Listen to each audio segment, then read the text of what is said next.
Hello everyone, my name is Sarang and welcome to the Pharma Astra classes. तो आज की video में हम एक नए बायोमोलिक्यूल की शुरुआत करेंगे जिसका नाम है न्यूक्लिक एसिड।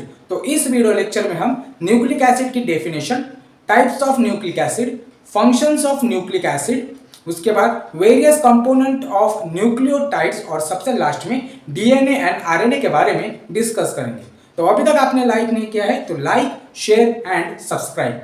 तो बढ़ते हैं हमारे फर्स्ट पॉइंट के ऊपर, definition of nucleic acid. Nucleic acid are polymers of nucleotides, जिसको हम पॉलीन्यूक्लियोटाइड भी बोल सकते हैं, held by 3 to 5 phosphate bridges. तो बेसिकली अगर हम न्यूक्लिक एसिड को प्रोटीन के साथ कंपेयर करके देखेंगे तो अगर प्रोटीन एक मैक्रोमोलिक्यूल है, वैसे ही न्यूक्लिक एसिड भी एक मैक्रोमोलिक्यूल है जो कि बहुत सारे न्यूक्लियोटाइड से बना है जो एक दूसरे के साथ फॉस्फेट बॉन्ड से बंधे हैं।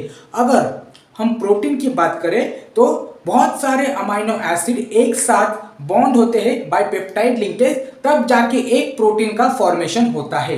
वैसे ही न्यूक्लिक एसिड को बनाने के लिए बहुत सारे न्यूक्लियोटाइड्स का बॉन्ड फॉर्मेशन होता है, तब जाके एक न्यूक्लिक एसिड बनता है। अगर न्यूक्लियोटाइड का कंपोजिशन हम देखेंगे तो वो रहेगा, एक नाइट्रोजनस बेस उसमें प्रेजेंट रहेगा, उसके बाद एक फॉस्फेट लिंकेजेस प्रेजेंट रहेगा, जैसे कि हमने इसके डेफिनेशन में ही देखा 3 to 5 फॉस्फेट ब्रिजेस। अगर इसमें ये 3 to 5 क्या होता है, 3 मतलब third carbon of one compound या फिर one molecule to the fifth carbon of another molecule. तो जब दो मॉलिक्यूल एक साथ जुड़ते हैं, पहले मॉलिक्यूल का थर्ड कार्बन और सेकेंड मॉलिक्यूल का फिफ्थ कार्बन, तब जाके एक न्यूक्लिक एसिड बनता है। और सबसे लास्ट वाला जो कंपाउंड है वो है पेंटोज शुगर। तो ये 3 कंपाउंड है या फिर ये 3 मॉलिक्यूल्स है एक न्यूक्लियोटाइड में। उसके बाद टाइप्स ऑफ न्यूक्लिक एसिड के बारे में हम पढ़ेंगे। तो न्यूक्लिक एसिड एक्चुअली 2 टाइप्स में डिवाइडेड है। सबसे पहला है डीएनए एंड सेकेंड है आरएनए। इसके बारे में हम डिस्कस करेंगे बहुत ही डिटेल से या फिर बहुत ही ब्रीफली हम डिस्कस करेंगे आने वाले समय में। अभी बस आप इतना ध्यान रखिए कि न्यूक्लिक एसिड के टाइप से डीएनए एंड आरएनए। उसके बाद आते हैं हमारे सेकेंड पॉइंट के ऊपर, जो कि है फंक्शंस ऑफ न्यूक्लिक एसिड। तो उसका पहला फंक्शन रहेगा, DNA is responsible for genetic information carrier. तो इसके पहले के पॉइंट में हमने डिस्कस किया था कि टाइप्स ऑफ न्यूक्लिक एसिड में उसके 2 टाइप्स रहते हैं। सबसे पहला है डीएनए एंड सेकेंड है आरएनए। तो जो डीएनए है उसको हम जेनेटिक इंफॉर्मेशन कैरियर की तरह इस्तेमाल करते हैं, मतलब जो भी जेनेटिक कोड रहता है या फिर जो भी क्रोमोसोम्स रहता है वो एक जनरेशन से लेके दूसरे जनरेशन तक कैरी फॉरवर्ड करने का काम डीएनए करता है। सेकेंड पॉइंट है RNA helps in protein synthesis. तो जो सेकेंड टाइप है न्यूक्लिक एसिड का, जिसका नाम है आरएनए, तो वो प्रोटीन सिंथेसिस में डायरेक्टली इन्वॉल्व है, जिसके बारे में हम डिस्कस करेंगे। उसके बाद थर्ड पॉइंट है nucleotides form structural coenzymes of vitamin B complex. तो जो भी विटामिन बी कॉम्प्लेक्स फॉर्मेशन रहता है हमारे बॉडी में, या फिर उसका मेटाबॉलिज्म रहता है या फिर उसका एक्सक्रीशन रहता है, तो उन पूरे बायोकेमिकल रिएक्शंस को परफॉर्म करने के लिए जो भी कोएंजाइम्स लगते हैं या फिर जो भी केमिकल्स लगते हैं, तो उन केमिकल को बनाने के लिए न्यूक्लियोटाइड्स बहुत बड़ा योगदान देता है। नेक्स्ट पॉइंट है pentose sugar of nucleotides participates in glycogen synthesis. तो जैसे कि इसके पहले के पॉइंट में हमने डिस्कस किया था कि न्यूक्लियोटाइड का कंपोजिशन क्या हो सकता है, तो उसमें जो एक कंपोजिशन था पेंटोज शुगर। पेंटोज शुगर मतलब कार्बोहाइड्रेट्स, और वही कार्बोहाइड्रेट्स हमारे बॉडी में ग्लाइकोजन सिंथेसिस के लिए बहुत बड़ा योगदान देता है। नेक्स्ट पॉइंट है CDP acyl glycerol is involve in lipid synthesis. तो एक्चुअली ये एक एंजाइम है या फिर एक टाइप है न्यूक्लिक एसिड का जो कि लिपिड सिंथेसिस में हेल्प करता है या फिर उसका डायरेक्ट इन्वॉल्वमेंट है। उसके बाद नेक्स्ट पॉइंट है CAMP and CGMP helps in hormonal function. तो जो भी हमारे हार्मोनल रेगुलेशन रहता है, उन्हीं हार्मोनल रेगुलेशन को बैलेंस करने के लिए न्यूक्लिक एसिड के जो टाइप्स है या फिर न्यूक्लिक एसिड के जो फॉर्म्स है CAMP एंड CGMP, ये दोनों मदद करते हैं। और सबसे लास्ट वाला पॉइंट रहेगा फंक्शंस का। Some nucleotides are used to treat AIDS and cancer. जो भी बहुत ही खतरनाक बीमारियां होती है जैसे कि एड्स एंड कैंसर, उनको ट्रीट करने के लिए बहुत सारे न्यूक्लियोटाइड्स का इस्तेमाल किया जाता है। और साथ ही में जब कभी हार्मोन या फिर ऑर्गन ट्रांसप्लांट किया जाता है तो उन ट्रांसप्लांटेशन के दौरान हमारा इम्यून सप्रेशन करना पड़ता है, तो उसी इम्यून सप्रेशन के लिए न्यूक्लियोटाइड की मदद ली जाती है। तो उसके बाद में एक कंफ्यूजन क्लियर करना चाहता हूं। बहुत सारे स्टूडेंट्स को ये कंफ्यूजन आता है जब वो पेपर लिखते हैं, न्यूक्लियोटाइड कहाँ लिखना होता है और न्यूक्लियोसाइड कहाँ लिखना होता है। तो बेसिकली न्यूक्लियोटाइड में नाइट्रोजन बेस होता है, पेंटोज शुगर होता है एंड फॉस्फेट ब्रिज होता है।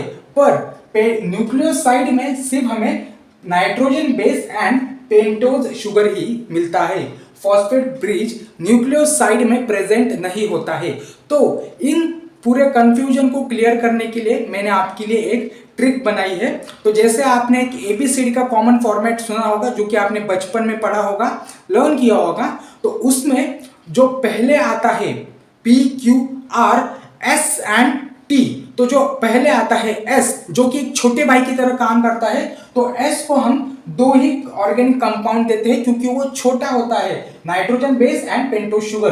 पर जो टी रहता है वो एक बड़े भाई की तरह काम करता है, तो बड़े भाई को बहुत ज्यादा रिस्पॉन्सिबिलिटी रहती है, बड़ी रिस्पॉन्सिबिलिटी रहती है, इसीलिए हम उसको बड़े ऑर्गेनिक कंपाउंड या फिर ज्यादा ऑर्गेनिक कंपाउंड देते हैं। तो न्यूक्लियोटाइड में नाइट्रोजन बेस पेंटोज शुगर होता है, पर उसके साथ एक बड़ी जिम्मेदारी मतलब फॉस्फेट ब्रिज भी होता है। तो उसके बाद आते हैं हमारे नेक्स्ट पॉइंट के ऊपर जो कि है स्ट्रक्चर ऑफ न्यूक्लियोटाइड, जो कि हमने पहले के पॉइंट में डिस्कस किया था, जो कंपोजिशन ऑफ न्यूक्लियोटाइड में जिसमें पहला ऑर्गेनिक कंपाउंड था नाइट्रोजिनस बेस। तो उसी पॉइंट को हम अभी डिटेल में डिस्कस करेंगे। तो जो नाइट्रोजिनस बेस है वो एक्चुअली एक हेटेरोसाइक्लिक एरोमेटिक कंपाउंड है, मतलब उसमें हमें बेंजीन रिंग का प्रेजेंस दिखाई देता है। अगर नाइट्रोजिनस बेसेस के हम टाइप्स देखेंगे तो वो रहेगा प्यूरिन्स एंड पिरिमिडिन्स। तो नाइट्रोजिनस बेस दो टाइप्स में डिवाइडेड है, प्यूरिन एंड पिरिमिडिन।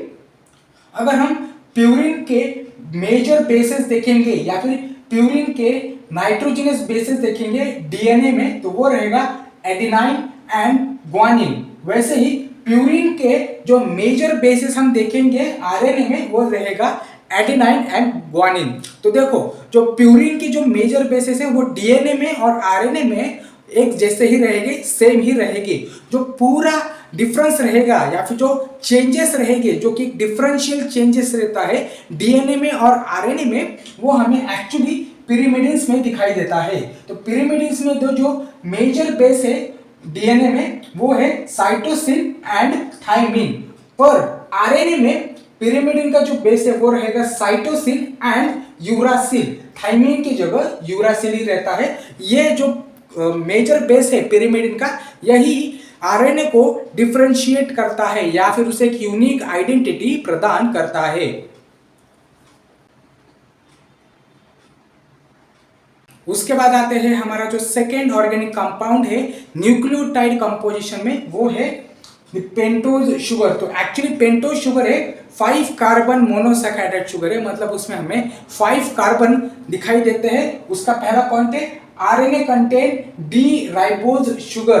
तो एक्चुअली जो आरएनए में जो शुगर मौजूद रहता है वो 5 कार्बन वाला रहता है, मतलब पेंटोज शुगर मौजूद रहता है। और जो डीएनए है उसमें एक ऑक्सीजन एब्सेंट वाला जो शुगर रहता है वो मौजूद रहता है या फिर वो प्रेजेंट रहता है, और सेकेंड कार्बन के ऊपर ही ऑक्सीजन एब्सेंट रहता है, इसीलिए हम उसको डीऑक्सीराइबोज शुगर बोलते हैं, जिसको हम शॉर्ट फॉर्म में डीएनए बोलते हैं। तो उसके बाद आते हैं हमारे नेक्स्ट पॉइंट के ऊपर जो कि है डीएनए। तो उसका पहला पॉइंट है DNA stands for deoxyribose sugar. It is the polymer of deoxyribonucleotide. तो एक्चुअली डीएनए का फुल फॉर्म है डीऑक्सीराइबोज शुगर, जो कि एक डीऑक्सीराइबोन्यूक्लियोटाइड का पॉलीमर है। सेकंड पॉइंट है it consist of deoxy adenylate जिसको हम शॉर्ट फॉर्म में DAMP भी बोल सकते हैं, डीऑक्सी गोनिटलेट जिसको हम शॉर्ट फॉर्म में DGMP, उसके बाद डीऑक्सी साइटेडिनाइलेट जिसको हम शॉर्ट फॉर्म में CCAMP, और सबसे लास्ट में डीऑक्सी थाइमिडाइलेट जिसको हम DTMP भी बोल सकते हैं। तो ये 4 डीऑक्सीराइबो न्यूक्लियोटाइड बना के ही एक DNA मॉलिक्यूल बनता है। तो उसके बाद आते हैं जो हमारा नेक्स्ट पॉइंट है फीचर्स ऑफ DNA, जिसका पहला पॉइंट है it is right handed coiled double helix. तो आप इस डायग्राम में देख सकते हो कि जो DNA के स्ट्रैंड्स है वो एक दूसरे के साथ कॉइल्ड होते हैं, जो कि एक पास्ता का शेप एक्वायर कर लेते हैं। उसके बाद सेकंड पॉइंट है दी 2 स्ट्रैंड्स आर एंटी पैरेलल। जो भी ये 2 स्ट्रैंड्स एक दूसरे के साथ कॉइल्ड होते हैं ये एंटी पैरेलल रहते हैं। जैसे कि एक स्ट्रैंड का 3rd कार्बन एटम ऊपर रहता है तो उसका सेकंड स्ट्रैंड का जो 3rd कार्बन एटम है वो सबसे लास्ट में रहता है। उसके बाद the width of double helix is 20 angstrom. जो भी कॉइलिंग वो एक्वायर करता है या फिर वो परफॉर्म करता है तो वो कॉइलिंग की जो विड्थ है या फिर जो डायमीटर है वो 20 एंगस्ट्रॉम है। उसके बाद जो नेक्स्ट पॉइंट है the 2 polynucleotide are not identical but complementary to each other. तो ये जो 2 भी स्ट्रैंड है वो एक दूसरे से आइडेंटिकल नहीं होते हैं, मतलब एक दूसरे के साथ एक्चुअल सेम नहीं रहते हैं, पर एक दूसरे को वो कॉम्प्लीमेंट्री रहते हैं।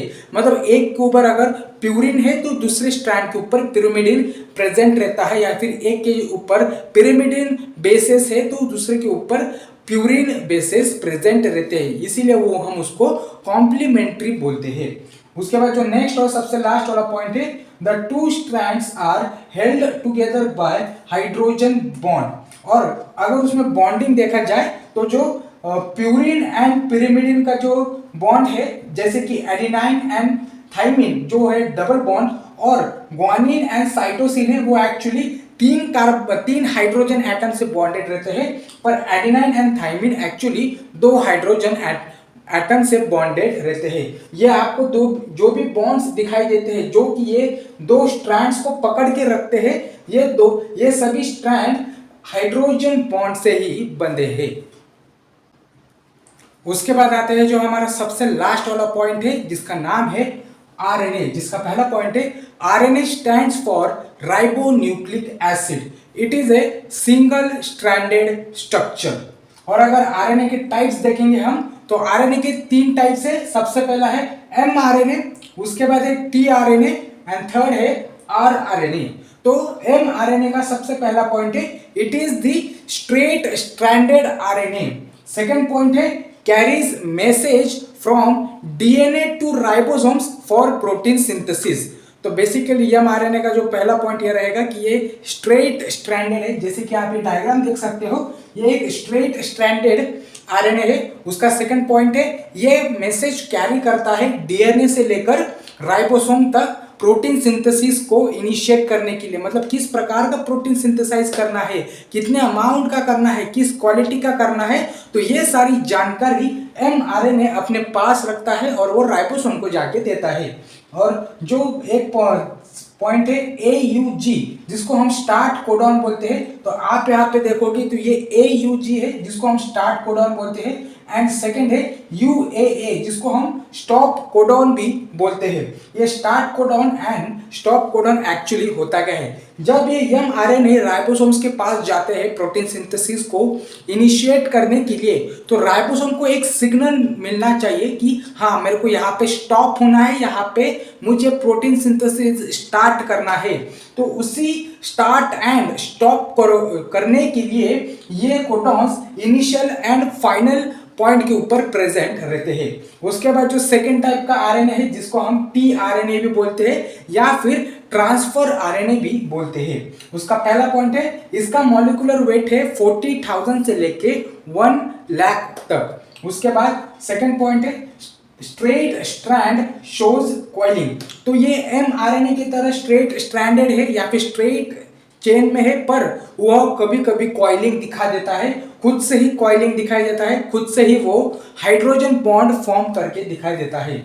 उसके बाद जो थर्ड है आरआरएनए, जिसको हम राइबोसोमल आरएनए भी बोल सकते हैं, जिसका पहला पॉइंट है formation of one loop having triplet of unpaired loop called as an anticodon. तो बेसिकली राइबोसोमल आरएनए में एक ऐसा जगह रहती है जिसको हम एंटीकोडॉन बोलते हैं, जिसके ऊपर 3 अनपेयर्ड कोडॉन प्रेजेंट रहते हैं या फिर अनपेयर्ड कोडॉन। ये जो 3 आपको दिखाई दे रहे हैं AUG या फिर UAA, ये जो 3 बेसेस एक साथ आते हैं तो इसको हम कोडॉन बोलते हैं। तो एक एंटीकोडॉन एक ऐसी जगह है जहाँ पे जो उसके कॉम्प्लीमेंट्री बेसेस अपने आप ज्वाइंट होते हैं। तो एंटीकोडॉन आरआरएनए के पास एंटीकोडॉन नाम की एक जगह रहती है, वहाँ पे वो कोडॉन बाइंड होते हैं। तो that's for it today guys. तो अभी तक आपने लाइक नहीं किया है तो like, share and subscribe to the Pharma Astra classes. अगर आपको कोई पॉइंट के ऊपर डाउट है तो आप मुझे कमेंट सेशन में पूछ सकते हो, मैं पूरी कोशिश करूंगा कि आपका डाउट सॉल्व कर सकूं। Thank you.